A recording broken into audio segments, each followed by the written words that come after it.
Good day, everybody. My name is Sean McDonald, and I'm your PPC candidate for the Fort McMurray to Cold Lake riding.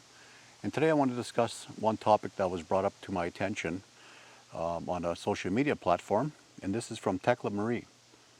And she asks, "Hi, Sean. I'm a PPC supporter and the mother of a First Nations child down in Red Deer, Alberta. I've been trying to get the word out to my Indigenous friends and family about Max Bernier and the PPC party and why it is so important to vote right now. Most of them believe the mainstream media narrative that he is a white colonist racist, and I know that you're Indigenous and very proud, and I was hoping that you might be willing to make a video explaining Maxime's platform on Indigenous issues and why he's not this white racist people keep painting him to be, so that I can share it on my media platforms within the Indigenous communities that I'm connected with. I appreciate that you are really busy, and I know I'm not even in your riding, but I just want to know the truth about the First Nations votes, and the Métis people are so important right now, and our freedoms mean everything. So if you have some time to make a quick video for me so that I can spread it around, I would appreciate it very much." Well, thank you for that question, Tekla, and I really do agree with you that the Indigenous vote is a very important vote. Obviously, we are the first peoples of this country, so we should matter with our opinion and our vote. So speaking on the racist part of the mainstream media concerning Max and the party, I do agree 100%. It is mainstream media that is portraying that. It is not coming from the platform, it's not coming from Max, but the mainstream media itself.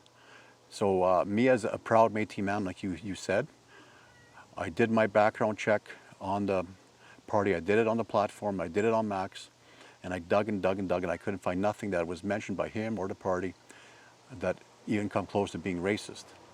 So I did my background check, and then I also talked to Max on the phone for about an hour concerning all the issues I had with the platform and all that. Very subtle, but they were, had to be spoken about. So I asked about that, and we talked about it. And by the time we ended the conversation, I was very comfortable in lending my name to the party and attaching my name and my support. So hopefully that answers your question on that. But talking about myself, like being a Métis man, I believe that I can be a bridge for all people in this riding, and this province and country for that fact.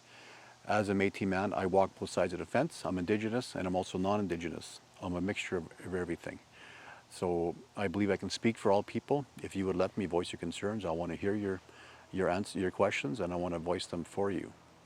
And going now to the Indian Act. People ask me about the Indian Act. I cannot speak for the Indigenous people, although I am Indigenous, but I cannot speak for everyone. But I will speak on what I feel about the Indian Act.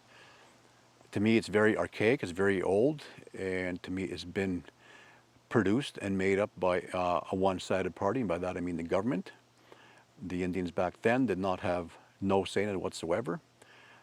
They just kind of signed on the dotted line, and that was it, right, with the treaties back then. So I believe it's very old, needs to be reworked, needs to be restructured, needs to be changed, including the name, to not even sound so racist with even the name nowadays. And to me, it must include the Section 35 people, right, which is the treaty, the Métis on the Métis homeland, and the Inuit people. They must be consulted. They must be brought forward and hear their concerns and voice their opinions and have their input on this new rectified act, whatever it's going to be called. But that should be done, and that's where I stand on it.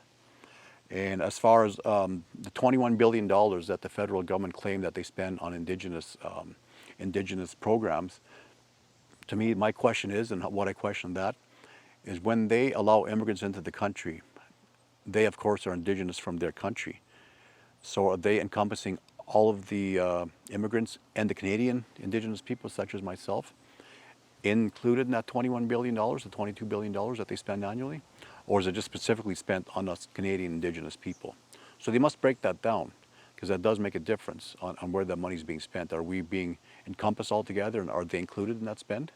If so, that's taken away from the number that's actually being spent on us. So I need clarification on that.